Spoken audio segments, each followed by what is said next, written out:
Friday. అంటే ఈ release అనేది నాకు ఒక చేసినప్పుడల్లా ఒకటి గుర్తుకొస్తుంది. 98లో మేము తొలి ప్రేమ సినిమా డిస్ట్రిబ్యూట్ చేసినప్పుడు అప్పుడు అది మాకు 5 years రైట్స్ ఉండేది. సో ఎప్పుడు డబ్బులు తక్కువ ఉంటే అప్పుడు దాన్ని రిలీజ్ పెడితే ఆ సినిమా ద్వారా మనీ వచ్చేదన్నమాట. అలా ఒకసారి అమృత సినిమా ఫ్లాప్ అయినప్పుడు ఫైనాన్షియల్గా చాలా స్ట్రెస్లో ఉంటే మళ్ళీ రిలీజ్, అది 4th టైం. అప్పుడు కూడా ఆ రోజుల్లో అది 10 to 12 lakhs షేర్ కలెక్ట్ చేస్తుంది. అంటే అప్పటి రోజులన్నింటినీ మిరాకిల్ డేస్. అలాంటిది ఇప్పుడు కూడా ఆడియన్స్ వాళ్ళ రిలీజ్ పెడుతుంటే ఎంత ఇంట్రెస్ట్గా థియేటర్కి వస్తున్నారంటే, ఇప్పుడు హైదరాబాద్లో 10 థియేటర్లు వేస్తే ఆల్మోస్ట్ 10 థియేటర్లు ఫుల్ అయిపోయాయి. సో అంటే మేము నిర్మాతలుగా ఆలోచించుకోవాల్సింది, జనాలు థియేటర్కి రావట్లేదు అనేది ఒక స్టేట్మెంట్ ఎప్పుడు జరుగుతూ ఉంటుంది. ఓటీటీలో ఉంది. ఈరోజు సీతమ్మవాకిట్లో సిరిమల్లె చెట్టు ఓటీటీలో ఉంది, ఆల్రెడీ చూసేశారు. అయినా ప్రేక్షకులు రావడానికి ఇంట్రెస్ట్ చూపిస్తున్నారంటే ఒక మంచి కాంటెంట్ మళ్ళీ వెళ్దామని వస్తున్నారు. అలాగే మహేష్ బాబు గారు అభిమానులు కావచ్చు, వెంకటేష్ గారు అభిమానులు కావచ్చు, థియేటర్కి వెళ్ళి ఈ సినిమాని ఒక ఆ బ్రదర్స్ మధ్య ఉన్న మూమెంట్స్ని ఎంజాయ్ చేద్దామని ఇన్ని థియేటర్లు ఫుల్ చేశారంటే చాలా హ్యాపీగా ఉంది. హ్యాపీ కంటే హ్యాపీనెస్తో పాటు నాకు ఐడియాలజీ, ఓహో అంటే మనం మంచి సినిమాలు తీయటానికే ఫైట్ చేయాలి, ప్రేక్షకులు థియేటర్కి వస్తారని రిలీజ్ కూడా ప్రూవ్ చేస్తున్నాయి. సో ఇది మీతో షేర్ చేసుకుందాము అని ఈరోజు ప్రెస్ మీట్ పెట్టడం.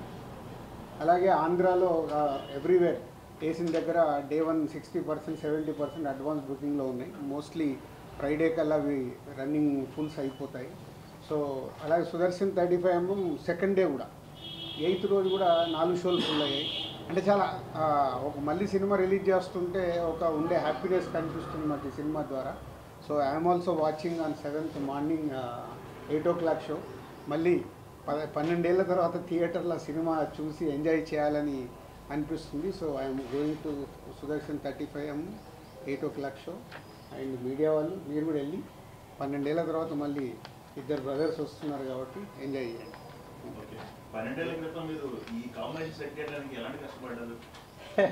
సో అప్పుడే చాలా ప్రెస్ మీట్లలో చెప్పామంటే మల్టీ స్టార్ చేయడం అనేది ఎప్పుడో మన తెలుగు సినిమా ఇండస్ట్రీలో అందరు స్టార్ హీరోస్, రామారావు గారి దగ్గర నుంచి చిరంజీవి గారి వరకు అందరూ హీరోలు మల్టీ స్టార్ సినిమాలు చేశారు. తర్వాత మారుతూ వచ్చింది.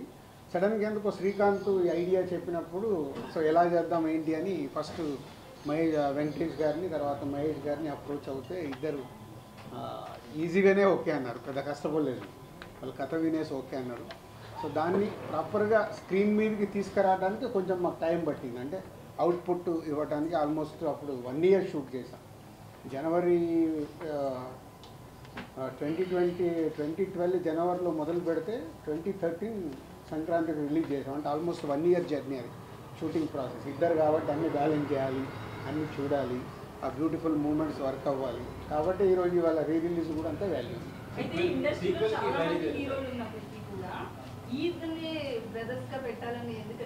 అట్లా ఇప్పుడు ఒక కథ అనుకున్నప్పుడు ఎవరు కరెక్ట్గా ఉంటారని అప్రోచ్ అవుతాము. వాళ్ళిద్దరు అప్రోచ్ అవ్వగానే ఇద్దరికి ఆ రోజుల్లో అట్లని కాదు. అంటే వెంకటేష్ గారికి సురేష్ బాబు బ్రదర్, మహేష్ బాబు గారికి రమేష్ బాబు గారు బ్రదర్. సో ఈ కథలో ఉన్నప్పుడు వాళ్ళు ఓన్ చేసుకుంటారు. అట్లాగే వాళ్ళిద్దరు ఈ సినిమా చేసేటప్పుడు చాలా టైం స్పెండ్ చేశారు. వెంకటేష్ గారు మహేష్ బాబు గారు డిన్నర్లో కలవడము, ఎలా జర్నీ చేద్దాము, స్క్రీన్ మీద ఎలా ఉండాలి, చాలా హోంవర్క్ చేసుకున్నారు వాళ్ళు. అందుకే అంత దగ్గరగా కనిపిస్తుంది, ఒక న్యాచురల్ ఫిలిం లాగా కనిపిస్తుంది.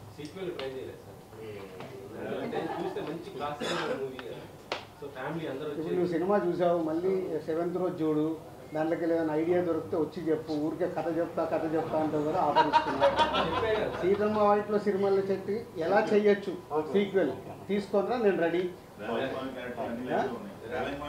అందరు క్యారెక్టర్లలో ఉంటాయి, దొరుకుతుంది. దొరికిందనుకో తప్పే లేదు. ఏమో టర్నింగ్ పాయింట్ అదేనేమో, అందుకే రిలీజ్ అవుతుందేమో. ట్రై. చాలా లాంగ్ గ్యాప్ తర్వాతకి మల్టీ స్టార్ తీశారు. కానీ అప్పట్లో వచ్చిన టాక్ అవన్నీ అయితే మంచి పేరు వచ్చింది, మంచి సినిమా తీశారనే ఇది వచ్చింది. కమర్షియల్గా అప్పుడు అంత పే చేయలేదు మీకు అనేది ఒక టాక్. దాని గురించి ఇప్పుడు మాట్లాడుకోవచ్చు. ఏం కాదు, మీరు ఎట్లుంటుందంటే మీ మీడియా వాళ్ళది మాకు డబ్బులు మిగిలిన సినిమాలేమో ఇలా మాట్లాడతారు. సీతమ్మ వాకిట్లో సిరిమల్ల చెట్టులో ప్రొడ్యూసర్కి నాకు డబ్బు మిగిలింది, సినిమాకు ఉన్న ప్రతి డిస్ట్రిబ్యూటర్కు డబ్బు మిగిలింది. అంటే అప్పట్లో ఉన్న టాక్ మంచి పేరు వచ్చింది, పెద్ద హీరోలను పెట్టి సినిమా తీశారు, అంత బాగుంది, కానీ కమర్షియల్గా అంత పే కావాలి. మళ్ళీ అదే చెప్తున్నా లక్ష్మణ, 12 ఏళ్ళ తర్వాత నేను మాట్లాడుతున్నా. డే 1 మీలాంటి వాళ్ళు అంటే నేను అందరినీ కలపట్లేదు, అద్భుతంగా ఉంది అని మార్నింగ్ షో అయిపోయాయని చెప్పిన మీడియా వాళ్ళు ఉన్నారు. అబ్బా 2 హీరోల్ని పెట్టుకొని ఏందండి ఇలా తీశారు, ఇంకా మేము ఏదో ఎక్స్పెక్ట్ చేసాము. అది మీరు ఎక్స్పెక్ట్ చేశారు, మా తప్ప ఎందుకు అవుతుంది? అడుగుతున్నా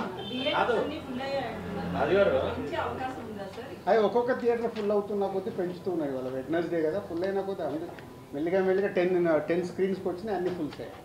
జనరల్ ఆడియన్స్ రెస్పాన్స్ ఉంటారా, ఓన్లీ ఫ్యాన్స్ వెంకటేష్ మైకో? అంటే ఫ్యాన్స్తో పాటు ఫ్యామిలీ ఆడియన్స్ కూడా టికెట్స్ అడుగుతున్నారు. సో ఫ్యామిలీ ఆడియన్స్ అడుగుతున్నారంటే వాళ్ళు కూడా థియేటర్కి వెళ్ళి ఎంజాయ్ చేయడం. ఇంట్లో టీవీలో పెట్టుకోవచ్చు కదా, కానీ బిగ్ స్క్రీన్లో చూసే మ్యాజిక్, ఆడియన్స్తో పాటు ఫుల్ క్రౌడ్లో చూసే మ్యాజిక్ టీవీలలో మనం దీంట్లో చూస్తే రాదు. ఆ టైంలో మిగిలిపోయిన ఎక్స్ట్రా ఫుటేజ్ కానీ ఏమైనా యాడ్ చేసి చాలా ఫుటేజ్ ఉంది కానీ ఏమీ యాడ్ చేయట్లేదు. అంటే ఫ్యాన్స్ కానీ ఫ్యామిలీ ఆడియన్స్ కానీ మోస్ట్ అవైటెడ్గా ఈ సినిమా రిలీజ్ కోసం చూస్తున్నారు. థియేటర్స్ కూడా అలాగే ఫుల్ అయిపోయాయి. ఫ్యాన్స్ నుంచి ఒక డిమాండ్ ఏంటంటే టైటిల్ కార్డ్స్ విషయంలో సపరేట్ టైటిల్ కార్డ్స్ వేస్తే ఇంకా బాగుంటుంది అంటున్నారు. 12 ఏళ్ళ తర్వాత మళ్ళీ కొత్త కాంట్రవర్షియల్స్ మనకు అక్కర్లేదు, అప్పుడు ఏది ఉంది అదే రిలీజ్ అవుతుంది. ఇప్పుడున్న సిచ్యువేషన్లో ఎలాంటి సినిమా చేయాలంటే మీ బ్యానర్లో అలాంటి ప్రయత్నం చేయమంటే చేస్తారు? అంటే కూడా చేస్తాను. నాకు ఛాలెంజ్ ఉంటేనే కిక్, ఛాలెంజ్ లేకుండా లైఫ్లో కిక్ ఏముంటుంది. సార్ అయితే ఇలా మాట్లాడుతూ తొలి ప్రేమ సినిమా గురించి డబ్బులు అవసరమైనప్పుడల్లా రిలీజ్ అన్నారు సార్. ఇప్పుడు ఈ సినిమా విషయంలో ఎందుకు రిలీజ్ చేస్తున్నారు సార్? జస్ట్ ఫర్ ఎంజాయ్మెంట్ కాదు ఏం లేదు. మరి పక్కన 300 కోట్ల సినిమా వచ్చింది, మర్చిపోయావా ఏంటి? అప్పుడే సంక్రాంతి లేదు, ఎంజాయ్మెంట్ ఏంటంటే ఒక హ్యాపీనెస్. దీని ద్వారా ఎంత డబ్బు వస్తుంది ఏంటని మనీ కాదు, ఆ రోజుల్లో మనీ. ఎందుకంటే అప్పుడు ఆడియన్స్కి చూడటానికి కూడా సినిమా లేదు, ఎప్పుడైనా టీవీలో వస్తే చూడాలి. అప్పుడు ఇంత పైరసీ లేదు, ఇప్పుడు పైరసీ ఉంది, ఓటీటీలో ఉంది, టీవీలో ఉంది. ఇవన్నీ దాటి కూడా థియేటర్కి వస్తున్నారంటే ఫర్ ఓన్లీ ఎంజాయ్మెంట్. మన బొమ్మరిల్ రిలీజ్ అయ్యేప్పుడు నేను వెళ్ళా థియేటర్కి, ఫస్ట్ టైం చూసానండి రీ రిలీజ్. ఇక్కడ విజిల్స్ కొడుతున్నారు, పాట వస్తే లేచి డ్యాన్స్ చేస్తున్నారు. అంటే అలా 3 గంటలు ఎంజాయ్ చేద్దామని ఫిక్స్ అయిపోయి థియేటర్కి వస్తున్నారు రీ రిలీజ్ అంటే. మొన్న బాంబే వెళ్తే కూడా హిందీ సినిమా ఒకటి 45 crores గ్రాస్ కలెక్ట్ చేసింది మన రీ రిలీజ్లో. అంటే ఇదొక ట్రెండ్ స్టార్ట్ అయింది. ఈ రిలీజ్ ట్రెండ్ వల్ల ఆ వారం రిలీజ్ అయ్యే కొత్త సినిమాలకు ఇబ్బందికరంగా డిస్ట్రిబ్యూటర్గా అంటే ఆ వారం కొన్ని చిన్న సినిమాలు రావచ్చు, వాళ్ళకి ఇలాంటి సినిమాలు రిలీజ్ చేయడం వల్ల కొంచెం అట్లా కాదు. ప్రేక్షకులు నీకు కావాల్సింది అదిగా హెడ్లైన్. ఇప్పుడు ప్రేక్షకులు కోరుకుంటేనే కదా 10 థియేటర్లు ఫుల్ అయ్యాయి. ఎందుకు ఫుల్ అయ్యాయి? అడ్వాన్స్ బుకింగ్గా ఈరోజు 10 థియేటర్లు ఫుల్ అయ్యాయంటే ఎందుకు? ప్రేక్షకులు కోరుకునేది మనం ఇవ్వాలి, కానీ ప్రేక్షకులు కోరుకుంది మనం ఎంత పెద్ద సినిమా ఇచ్చినా వాళ్ళకి నచ్చలేదనుకో బాయ్ బాయ్ చెప్తున్నారు మార్నింగ్ షోకి. దానికి తోడు మీ సోషల్ మీడియా ట్రోలింగ్ మామూలుగా ఉందా, నాశనం చేసే వరకు వదిలిపెట్టట్లేదు. సో వ్యవస్థలో ఉంది, మనం ఎవరిని అనలేము. సో ప్రేక్షకులు రెడీగా ఉన్నప్పుడు మనం ప్రేక్షకులు ఎంజాయ్ చేస్తామంటే మీరు ఎంజాయ్ చేయొద్దు, మీరు ఈ సినిమా చూడండి అంటే చూస్తారా? ఖాళీగా ఇంట్లో కూర్చుంటారా? చూడు,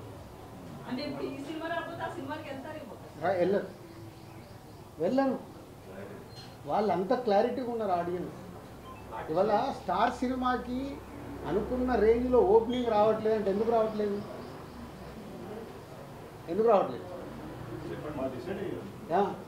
ఎలా డిసైడ్ అవుతున్నారు? టీజరు ట్రైలర్తో నాకు ఫిక్స్, అరే దీనికి వెళ్దాం. మీకు అన్నిటికంటే విచిత్రం ఏంటంటే ఈరోజు సినిమా ఆన్లైన్ ఓపెన్ చేయగానే డిసైడ్ అయిపోతుంది. ఏ రేంజ్లో బుకింగ్ ఉందంటే ఆ సినిమా హైప్ ఉందా లేదా ఇక్కడే తెలిసిపోతుంది. మా డిస్ట్రిబ్యూటర్లో కూడా అందుకే హైప్ లేదనుకో సార్ 10 లక్షల షాటు 20 లక్షల షాటు తెలిసిపోతుంది. మాకు సినిమా రిలీజ్ అయ్యి రిజల్ట్ అక్కర్లా, ఆన్లైన్ ఓపెన్ చేయగానే మన సినిమా రేంజ్ ఏంటి అనేది ఇక్కడే ఫిక్స్ 4 రోజుల ముందే. అంత అడ్వాన్స్గా ఉంది ఆడియన్స్. మీరు నెగిటివ్ ఆలోచించాల్సిన అవసరం లేదు, బీ పాజిటివ్. దానికి ప్రొడ్యూసర్లని, డైరెక్టర్లని, హీరోలని ప్రిపేర్ చేయండి. మన సినిమా ఇక్కడే డిసైడ్ అవుతుంది, దానికోసం మేము ఫైట్ చేయాలి. నెగిటివ్ దాంట్లో జర్నీ చేయాల్సిన అవసరం లేదు. మంచి దానికోసం ఫైట్ చేస్తే మంచి కాంటెంట్ వస్తుంది. నాకు సీతమ్మ వైట్లో సినిమాల చెట్టు రిలీజ్లో నేను ఇన్స్పైర్ అవుతున్నాను. అరే ఆడియన్స్ రావట్లేదని నేను భయపడాల్సిన అవసరం లేదు. మొన్నే సంక్రాంతికి వస్తున్నాము, సెన్సేషనల్ హిట్ అయింది. థియేటర్లో హిట్ అయిన తర్వాత కూడా Z5 వాళ్ళు 12 అవర్స్కే ఇంత అయిందని వాళ్ళు కేకులు తీసుకొచ్చి స్వీట్లు తీసుకొచ్చి ఇచ్చి వెళ్ళిపోయారు. This content. ఇంకా థియేటర్లో సో ఇలా జనాలు మనకు ఎనర్జీని ఇచ్చినప్పుడు ఎనర్జీని మనం పాజిటివ్ సైడ్ మర్చుకొని ఎస్ వాళ్ళకి రీచ్ అయ్యే సినిమాలు తీయడానికి ప్రయత్నం చేయాలి. ఇది బాలీవుడ్ ఏదో రీమేక్ చేస్తున్నారని న్యూస్ వస్తుంది. చెప్తాను, ఫైనల్ అయ్యాక చెప్తాను. ఫైనల్ కాకుండా ముందు అన్ని రూమర్సే. రీరిలీజ్ పైన హీరో రెస్పాన్స్ అయింది సార్. వాళ్ళు తెలుసా రిలీజ్ అవుతున్నట్టు రెస్పాన్స్ అయింది. అంటే ఇవన్నీ మాకు ఎంజాయ్మెంట్ మూమెంట్. రెస్పాండ్